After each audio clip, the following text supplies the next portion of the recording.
BSc previous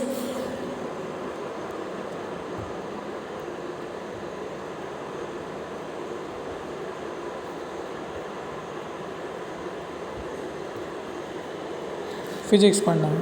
ठीक, देखिए BSc previous के फिजिक्स में सिलेबस चेंज हो चुका है पिछले साल का। ओके, फिजिक्स सिलेबस जो चेंज हो चुका है उसकी अगर बात करें तो 2 पेपर है, एक पेपर 1 दूसरा है पेपर 2। ओके, तो पेपर 2 का एक सबसे इम्पोर्टेंट यूनिट नंबर 3 इसको स्टार्ट करते हैं। ठीक है, इसमें क्या है, यूनिट 3 में इंटरफेरेंस व्यतिकरण, सब पहले भी पढ़ के आ चुके हो कि व्यतिकरण क्या होता है, विवर्तन क्या होता है, ये सब। तो पहले तो टॉपिक क्या है ये जान लो। ये है यूनिट 3 पेपर 2 इंटरफेरेंस व्यतिकरण।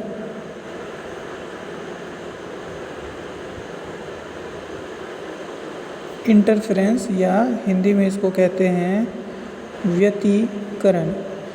आप 12वीं में भी व्यतिकरण पढ़ के आए हो, लेकिन 12वीं में जो व्यतिकरण पढ़े थे वो एकदम शॉर्ट पढ़े थे। अब यहाँ पे थोड़ा सा डिटेल पढ़ना है कि इंटरफेरेंस क्या होता है, एम्पलीट्यूड क्या होता है, थ्योरी ऑफ सुपरपोजिशन क्या होता है। ओके,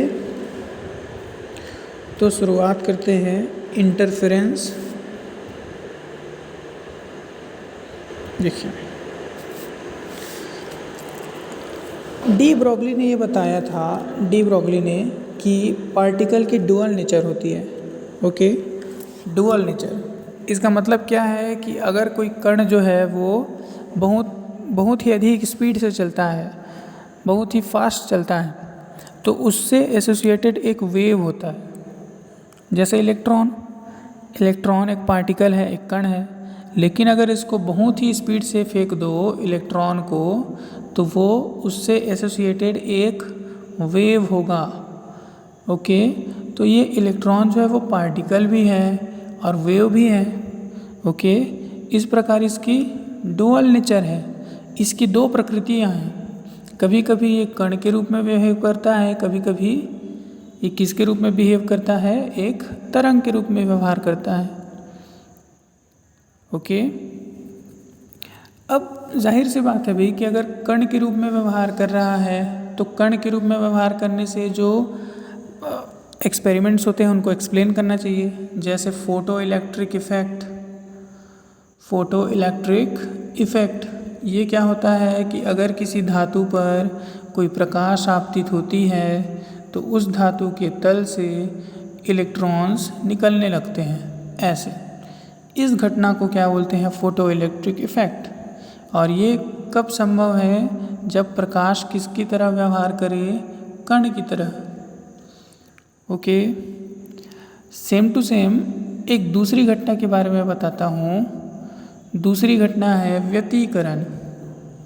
व्यतिकरण में क्या होता है कि जब प्रकाश तरंगे किसी एक दिशा में ऐसे जा रही होती है तो दोनों मिल जाती है। मिलने के बाद क्या होता है,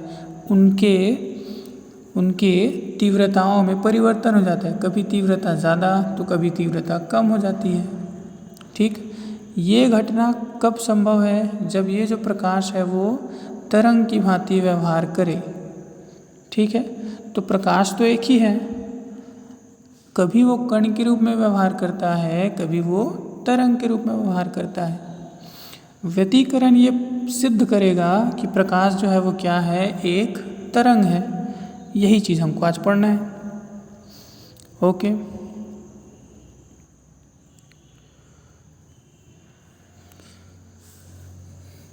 व्यतिकरण जो है वो प्रकाश की तरंग प्रकृति को सिद्ध करेगा।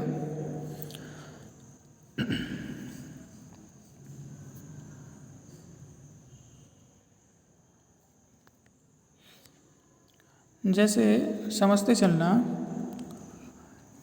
प्रकाश है, मान के चलो कि प्रकाश, जैसे आप टॉर्च ऑन करते हैं, टॉर्च ऑन करने से लाइट ऐसे निकलता है, ओके, और आप देखते हैं कि वो टॉर्च के पास में इसकी तीव्रता ज़्यादा होती है, यहाँ भी तीव्रता उतनी होती है, यहाँ भी तीव्रता उतनी होती है। प्रकाश की तीव्रता जहाँ भी नाप लो लगभग लगभग क्या होती है, बराबर होती है, ओके। जैसे लेज़र आप देखे होंगे, लेज़र बीम, यहाँ से ऐसे लेज़र निकलती है, वो लेज़र हर जगह पे क्या होता है, लेज़र भी तो एक प्रकाश ही है, उसके हर जगह पर तीव्रता जो है वो क्या होती है, लगभग लगभग बराबर होती है तीव्रता, ठीक है। ये प्रकाश का क्या है, गुण है कि हर जगह पर उसकी तीव्रता क्या है, बराबर है। तो व्यतिकरण की घटना क्या है, ये पहले सिंपल समझ जाओ, उसके बाद एग्जांपल्स देते हैं। व्यतिकरण में होता क्या है, ये एक प्रकाश किरण है, ये दूसरा प्रकाश किरण है, या ये एक प्रकाश तरंग है और ये दूसरा प्रकाश तरंग है। दोनों जब एक ही दिशा में चलते हैं और दोनों की आवृत्तियाँ और आयाम लगभग लगभग बराबर हैं और दोनों एक दिशा में चल रहे हैं, तब क्या होगा, दोनों में अध्यारोपण हो जाएगा।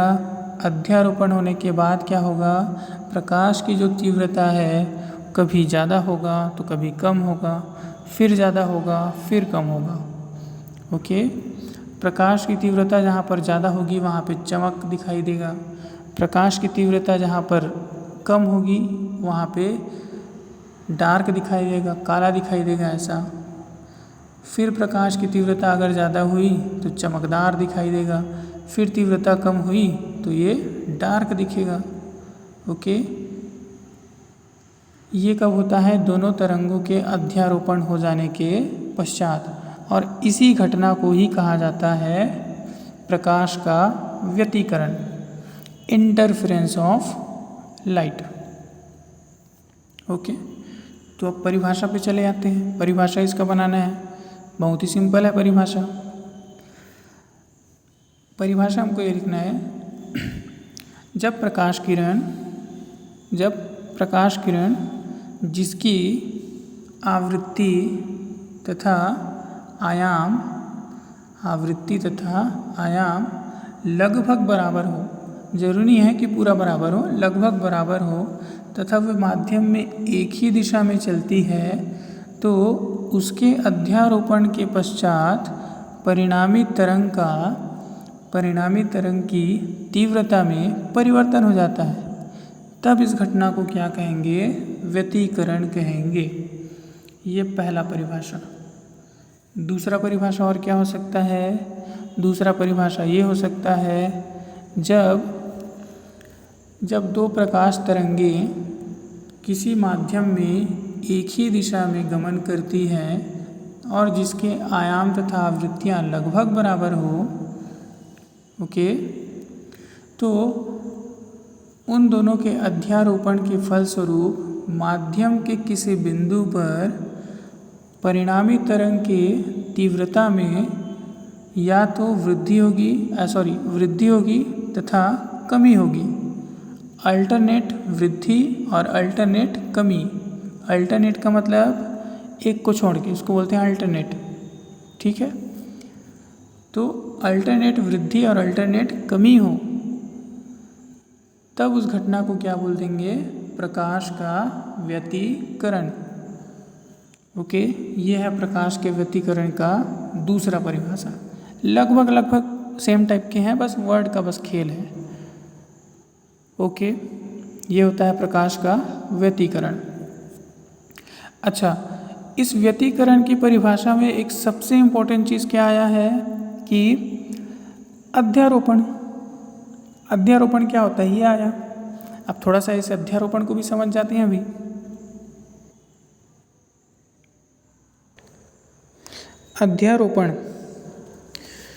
अध्यारोपण क्या होगा, जैसे देखो, मान लो ये एक प्रकाश तरंग है, इसको नाम दे दिए ए, और ये एक दूसरा प्रकाश तरंग है, इसको नाम दे दिया बी, ओके, मान लो ये ए वाले तरंग की आयाम हो गया है A1, ठीक है, आवृत्ति है ν1। इस दूसरे वाले तरंग B की आयाम हो गया है A2 और आवृत्ति हो गई है मान लो ν2, ठीक। तो अगर दोनों अध्यारोपित होंगे, मतलब अध्यारोपण का मतलब ये दोनों एक दूसरे में मिल जाएंगे तो इन दोनों तरंगों का एक परिणामी तरंग बनेगा। ये उसी प्रकार से है जैसे ये एक रस्सी है, ये दूसरा रस्सी है, दोनों को अगर जोड़ दो तो ये कुछ ऐसे हो जाएगा, ठीक है, ऐसे हो जाएगा। तो ये पहली रस्सी, ये दूसरी रस्सी और ये इन दोनों का परिणामी रस्सी।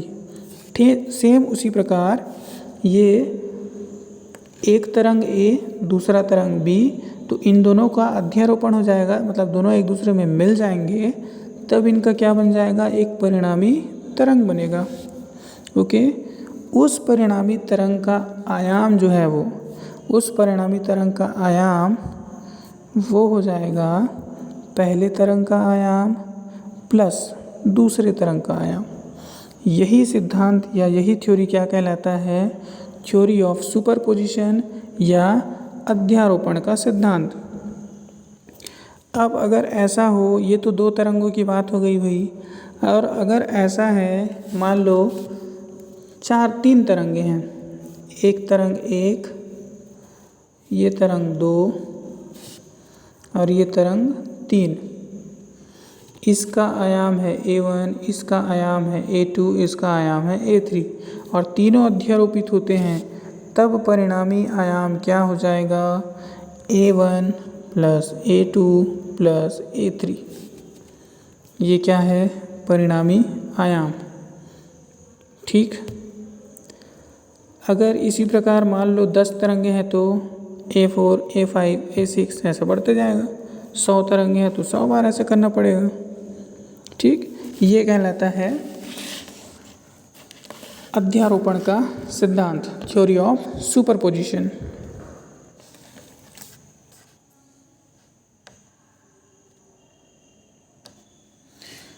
अब अध्यारोपण का सिद्धांत के अनुसार क्या पढ़ रहे हैं, व्यतिकरण। तो व्यतिकरण में हमने क्या देखा कि दो तरंगे अगर माध्यम में एक ही दिशा में गमन करती है, एक ही दिशा में चलती है, तो उसके अध्यारोपण के फलस्वरूप परिणामी तरंग की तीव्रता में परिवर्तन हो जाता है, ठीक है। परिणामी तरंग की तीव्रता या तो अधिकतम हो जाती है या न्यूनतम हो जाती है। अल्टरनेट रूप से अधिकतम होता है, अल्टरनेट रूप से न्यूनतम होता है। इसको क्या बोलते हैं, प्रकाश का व्यतिकरण, ठीक।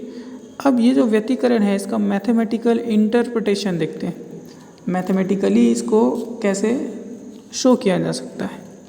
ओके, तो इसके लिए मान के चलते हैं हमारे पास दो तरंगें, देखो 3 या 4 भी ले सकते हैं लेकिन वो कॉम्प्लिकेटेड हो जाएगा मैथमेटिक्स में, ठीक है। तो सबसे पहले हम 2 ही तरंग को लेके देखते हैं।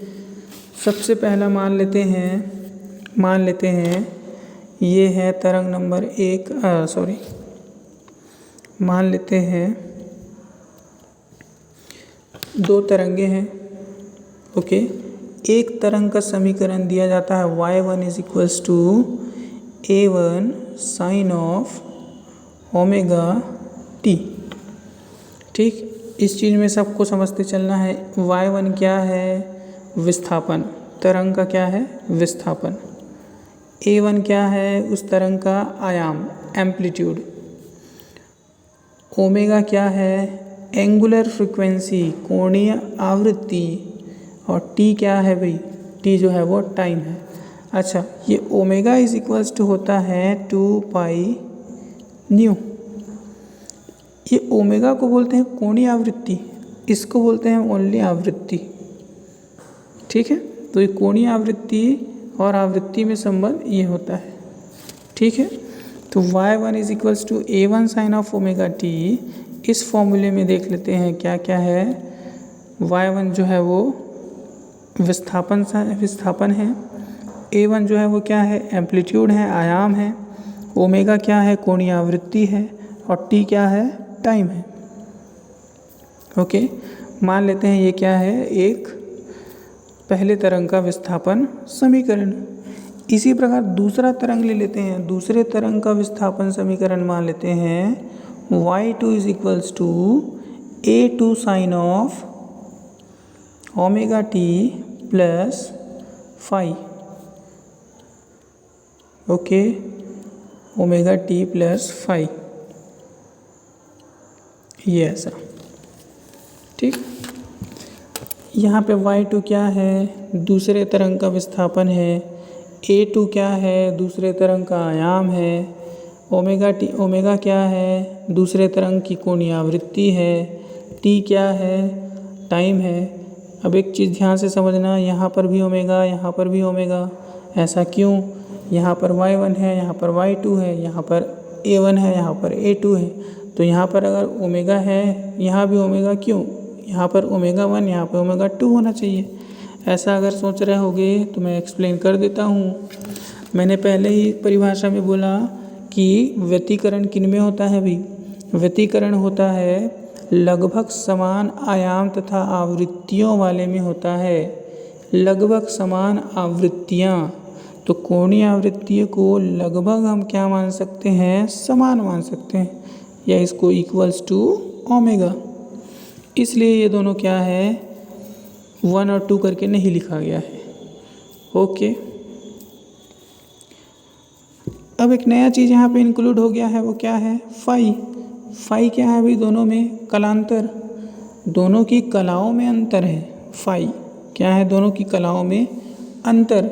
जैसे अगर एक तरंग ऐसे चलती है, ठीक, दूसरा तरंग कैसे चलता है? मान लो ये 1 सेकंड में ऐसा सुरंग बनाता है और दूसरे सेकंड में क्या बना रहा है? गर्त बना रहा है। तो अगर ये जब पहले सेकंड में सुरंग बनाता है, उसी टाइम अगर ये पहले सेकंड में अगर ये गर्त बनाता है, तो दोनों एक दूसरे के एकदम उल्टा है, एकदम एक दूसरे के क्या है? विपरीत है। ये इधर जा रहा है तो ये इधर आ रहा है। तो देखो भाई, दोनों के बीच कोण कितना बनेगा? 180 डिग्री का बना। ये क्या है? इन दोनों में कलांतर। तो कलांतर दोनों तरंगों में कितना आ गया? 180। ठीक है, ये होता है कलांतर। जरूरी है कि कलांतर 180 ही हो, वो 0 डिग्री भी हो सकता है अगर दोनों समान है तो, वो 10 डिग्री भी हो सकता है, 50 डिग्री भी हो सकता है, 90 भी हो सकता है, 180 भी हो सकता है। ओके, ये हमको नहीं पता है तो मान लेते हैं फाई। तो y2 is equals to finally क्या मिल गया? a2 sine of omega t plus of phi. यहाँ पे फाई क्या है? दोनों तरंगों की कला में अंतर, या दोनों तरंगों में क्या है? ये कलांतर है। ओके, एक मिला हमको y1 is equals to a1 sine of omega T, और दूसरा है y2 is equals to a2 sine of omega t plus phi. Okay, ये अब इन्हीं दोनों तरंगों का क्या होगा? अध्यारोपण होगा।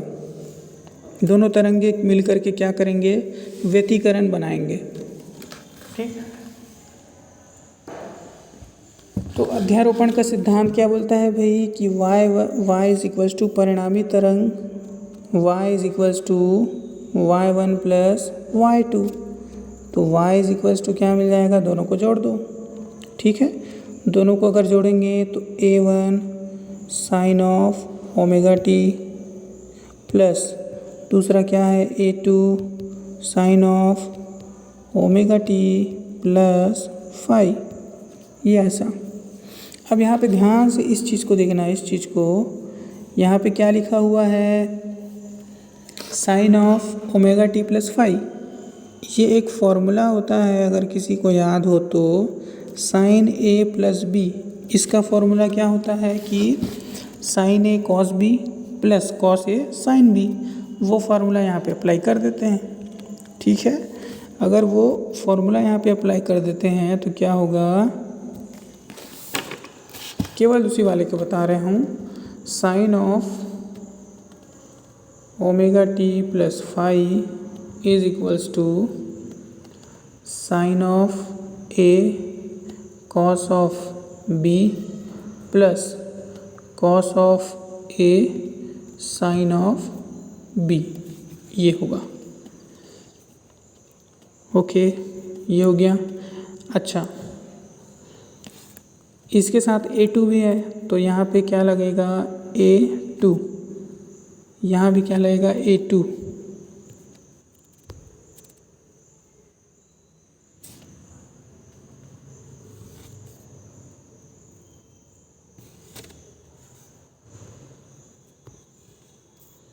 यहाँ की भी क्या लग जाएगा A2, यहाँ पे लगेगा प्लस। ठीक, इसके पहले और क्या था, इसके पहले था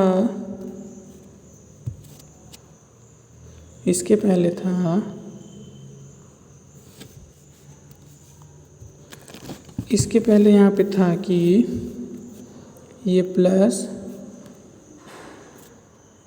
A1 sine of omega T, okay, y is equals to A1 sine of omega t plus A2 sine of omega t cos of phi, ये।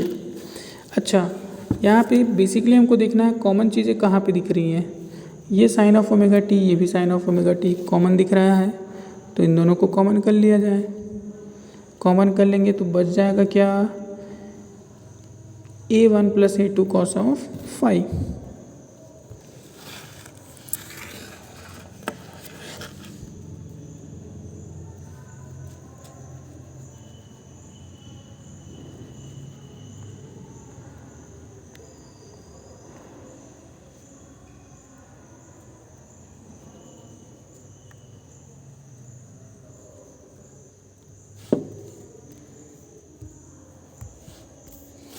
ये बचेगा A1 plus A2 cos of phi, और कॉमन क्या आ गया है, sine of omega T. Okay, sine of omega t. अब देखो तो ये आयाम है पहले तरंग का, ये भी आयाम है दूसरे तरंग का, और फाई क्या होता है भाई, फाई कलांतर भी तो निश्चित होगा। ओके, इसका मतलब क्या है कि A1 कांस्टेंट है, A2 कांस्टेंट है और फाई भी कांस्टेंट है, तो कुल मिलाकर ये तीनों चीज़ें क्या हो गई, कांस्टेंट हो गई। ये अगर कांस्टेंट हो गया है, इसको हम नया कांस्टेंट नाम दे देते हैं क्या, कि A1 plus A2 cos of phi, इसको नाम दे देते हैं नया constant A cos of theta. Okay, same to same. अब यहाँ पे कांस्टेंट क्या है देखो तो, A2 तो कांस्टेंट है, ओके, और ये फाई भी कांस्टेंट होता है, तो साइन फाई भी कांस्टेंट हो जाएगा। ओके, कुल कहने का मतलब ये है कि A2 साइन ऑफ फाई, ये क्या हो गया, कांस्टेंट हो गया। ये कांस्टेंट हो गया तो इसको नया नाम दे दो A sine of theta. Okay, A1 A2 cos of phi is equals to A cos of theta, A2 sine of phi is equals to A sine of theta. Okay, इन दोनों वैल्यूज़ को अब कहाँ रख देते हैं, इस वाले इक्वेशन में रख देते हैं। ओके, इस वाले इक्वेशन में रखना है तो रखते हैं। इसके जगह हमको क्या लिखना है, इसके जगह लिखना है A कॉस ऑफ थीटा, और इस A2 साइन ऑफ फाई की जगह हमको क्या लिखना है, A2 साइन ऑफ फाई की जगह लिखना है A sine of theta, A sine of theta.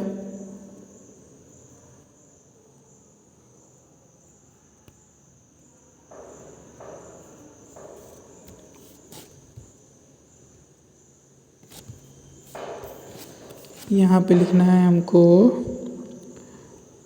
A cos of theta, और यहाँ पे लिखना है A sine of theta. Okay, अब आगे चलते हैं फिर से। ये अच्छा, इसको अभी नोट डाउन करके रखे रहना, इस वाले इक्वेशन को, ये एक, और इस वाले इक्वेशन को ये नोट डाउन करके रखे रहो, ये आगे और काम आएगा। Okay,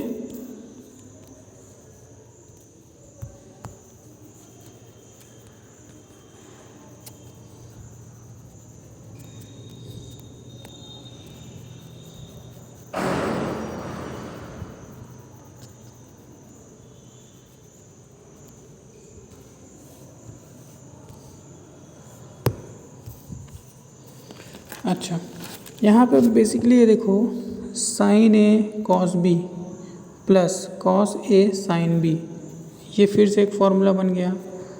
sine of A plus B, इसका फॉर्मूला क्या होता है, sine A cos of B plus cos of A sine of B, ये फॉर्मूला होता है। सेम टू सेम देखो, ए की जगह क्या है, ओमेगा टी, और बी की जगह क्या है, थीटा। तो ये एक नया फार्मूला बन गया फिर से। ओके, नया फार्मूला बन गया, तो इस नए फार्मूले को अप्लाई कर देते हैं।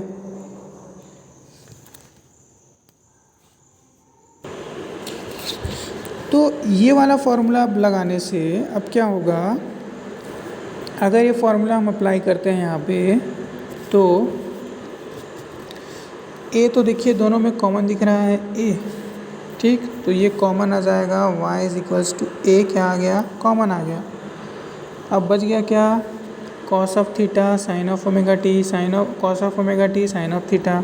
इसका मतलब क्या है, ये फॉर्मूला बन गया sine of A plus B. A क्या है, ओमेगा टी, ओके, ए क्या है, ओमेगा टी, और प्लस फाई क्या है, 1 मिनट, इधर क्या बच जाएगा, थीटा। ये तो y is equals to A sine of omega t plus theta. Okay, y is equals to A sine of omega t plus of theta. Okay, ये फाइनली बन गया। देखिए, दो तरंगों के अध्यारोपण से एक नया तरंग बना है। इस तरंग का आयाम क्या है, a, ओके, और इस तरंग में कलांतर क्या है, थीटा। ओके, इस तरंग का विस्थापन क्या है, y। ओके,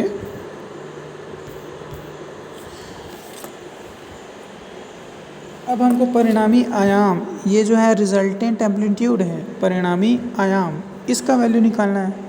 देखिए, इसमें 3-4 चीज़ें निकालना पड़ेगा, जिसमें से सबसे पहला तो हमने निकाल दिया कि दो तरंगों के अध्यारोपण से जो नया तरंग बनेगा, उस नए तरंग का विस्थापन समीकरण क्या होगा, तो वो ये होगा। ओके, अब नया जो तरंग बना है या परिणामी जो तरंग है, रिजल्टेंट जो वेव है, उसका एम्पलीट्यूड ए, इसका वैल्यू क्या होगा, ये देखना है हमको। तो मैंने दो समीकरण को रिजर्व रखवाया है, नोट डाउन करके रखो बोला था। वो दो समीकरण क्या था भाई, सबसे पहला ये था a1 plus a2 cos of phi is equals to a cos of theta, ऐसा था एक। दूसरा क्या था, दूसरा था a2 sine of phi, a2 sine of phi is equals to, ये 1 मिनट, हाँ, a2 sine of phi is equals to a sine of theta. Okay, a1 plus a2 cos of phi is equals to a cos of theta, और a2 sine of phi is equals to a sine of theta. Okay, अगर इन दोनों को हम क्या कर दिए, इन दोनों को देखो, इसको समीकरण नंबर 1 बोल देते हैं, इसको समीकरण नंबर 2 बोल देते हैं।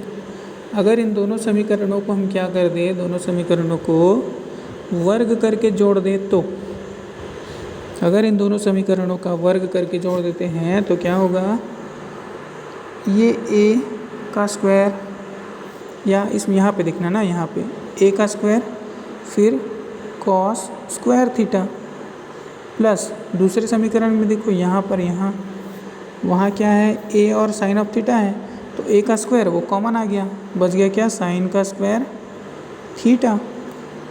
ओके, इक्वल टू क्या है, देखो अब इधर और ये इन दोनों पे कंसिडर करना है। इसका स्क्वायर करना है तो स्क्वायर करो भाई, a1 का स्क्वायर प्लस a2 का स्क्वायर कॉस का square phi plus 2a1 a2 cos of phi. Okay, plus अब ये वाला देखो, ये वाला इसको करोगे तो a2 का स्क्वायर और साइन का स्क्वायर फाई। ओके, अब उसके बाद देखना इस समीकरण में नया चीज़ क्या है कि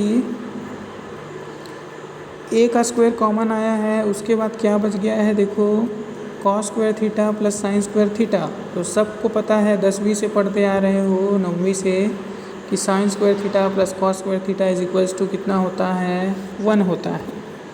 ओके, 1 होता है।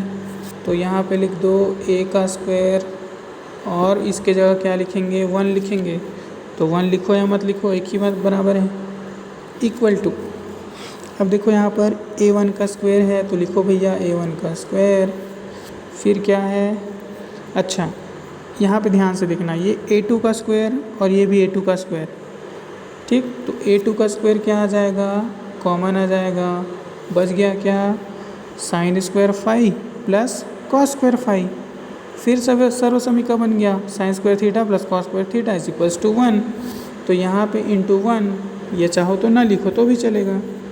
ओके, अब बच गया क्या, ये वाला बच गया, तो लिख दो भाई plus 2a1 a2 cos of phi.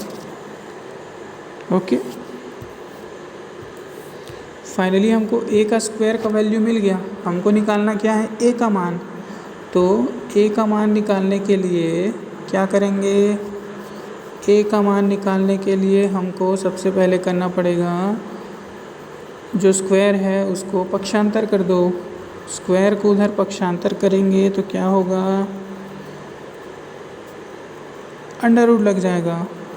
Okay, under root लगेगा, तो चलो पक्षांतर करते हैं। तो a इज़ इक्वल्स टू, पक्षांतर कर देने के बाद अंडर रूट, तो क्या बच गया, अंदर में a1 का स्क्वायर प्लस a2 का square plus 2a1 a2 cos of phi. Okay, ये क्या है भाई, ये दूसरा चीज़ ये है कि परिणामी तरंग का कौन सा है, ये आयाम है, ठीक। अब निकालते हैं तीव्रता, इंटेंसिटी। ओके, देखो दो तरंगें अध्यारोपित हुई, उनमें व्यतिकरण हुआ। व्यतिकरण होने के बाद हमने सबसे पहला क्या निकाला था, विस्थापन समीकरण निकाला था, ऐसा। ओके, इस विस्थापन समीकरण में ये क्या है, परिणामी आयाम है, रिजल्टेंट एम्पलीट्यूड है, इसका वैल्यू हमने अभी निकाला है ये। ओके, अब निकालते हैं इंटेंसिटी, तीव्रता। ओके, तो 12वीं में हम ये पढ़ के आए हैं कि किसी भी तरंग की तीव्रता आई उसके आयाम के वर्ग के अनुक्रमानुपाती होता है। मान लो अगर कोई तरंग है, उसका आयाम है a, तो उसकी जो तीव्रता आई जो है ना, वो प्रोपोर्शनल होगा उसके एम्पलीट्यूड के स्क्वायर के प्रोपोर्शनल होगा। That is I is proportional to a square. Okay, I is proportional to a square. अब देखो यहाँ पर परिणामी तरंग का आयाम है ये, a इज़ इक्वल्स टू ये, तो परिणामी तरंग की तीव्रता क्या होगा, इस समीकरण के अनुसार निकालते हैं, चलो। ओके, परिणामी तरंग की तीव्रता I is proportional to a का स्क्वायर, ठीक है। I इज़ प्रोपोर्शनल, अच्छा यहाँ पे देखो ये प्रोपोर्शनल का चिन्ह है, प्रोपोर्शनल का चिन्ह हटाते हैं तो एक नियतांक लगता है, ये सबको पता है। तो चलो भैया प्रोपोर्शनल का चिन्ह हटा देते हैं ऐसा, और यहाँ पर एक नियतांक लगा देते हैं। तो नियतांक है मान लो k। ओके, तो ये ऐसा हो गया। अब a का वैल्यू रख दो a स्क्वायर का, तो i इज इक्वल्स टू ये हो गया k। a स्क्वायर का वैल्यू क्या है, देखो ये देखो, a स्क्वायर का वैल्यू a1 का स्क्वायर प्लस a2 का square plus 2a1 a2 cos of 5। Okay, ये क्या हो गया, I तीव्रता।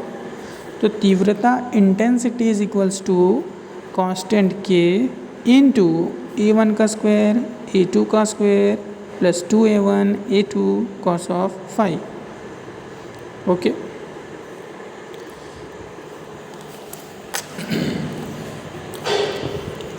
ये हो गया अपना इंटेंसिटी का फॉर्मूला। ओके,